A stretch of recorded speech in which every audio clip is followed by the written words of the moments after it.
stuff, isn't it? Congressman Greg Steube joins me now. Sir, what's going on here? We've got Democrats yelling at a Kennedy? You gotta love it. Yeah, I mean, you just can't script this in a Hollywood theater. I mean, it's just amazing. And now he's a false flag operation for Republicans when he's a Democrat.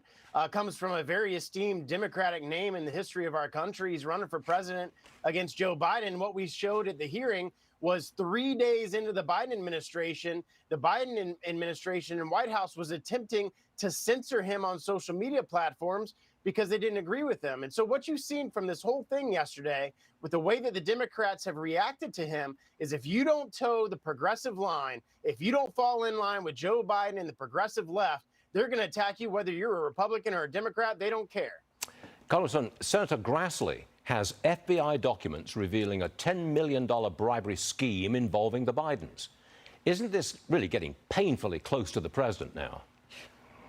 Well, you now have direct evidence and facts that support the fact that Joe Biden himself was paid money in a bribery scheme. It's not just Hunter and then filtering it through and laundering it through 22 different LLCs that then is dispersing it to the Biden family. It's directly going to Joe Biden. And I'm working on an impeachment resolution on all the things that the Republican majority has uncovered through our investigations. There's still more we're uncovering. The Oversight Committee is still going through the different LLCs to try to see what financial records they have to tie it to the Biden family members. But we now know that Joe Biden and his family got over $20 million from China, Ukraine, Romania, and all these foreign entities, some of which while he was vice president, and some actions that he took when he was president. Do you think the public has a taste for impeachment after what we've seen in recent years? Well, the Democrats impeached President Trump just for making a phone call to a foreign leader. The thing we have here is actual facts and evidence of bribery and corruption. The challenge is the mainstream media isn't talking about any of this.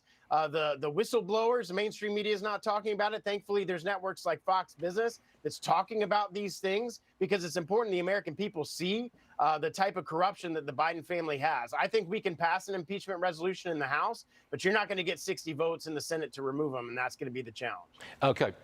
Apart from impeachment, what are you going to do in the immediate future about all this evidence that's coming out? Especially if you can't get the media to report on it. What are you going to do? We're going to keep doing our investigations and show the American people through these different hearings that we're having, just the facts and evidence. I mean, yesterday, going through the Missouri v. Biden opinion and laying out all the evidence that they have that the White House was directly involved in censoring American speech. And at some point, it'll get out there and the Americans will start to understand just how deep the level of censoring was going on and that this White House was attempting to take away their First Amendment rights. So Republicans will continue to have these hearings, to do the investigations, to show the American people what exactly is going on. Congressman Greg Steube, thank you very much for being with us, sir. Always appreciated. Thanks a lot. Yeah, good to see you.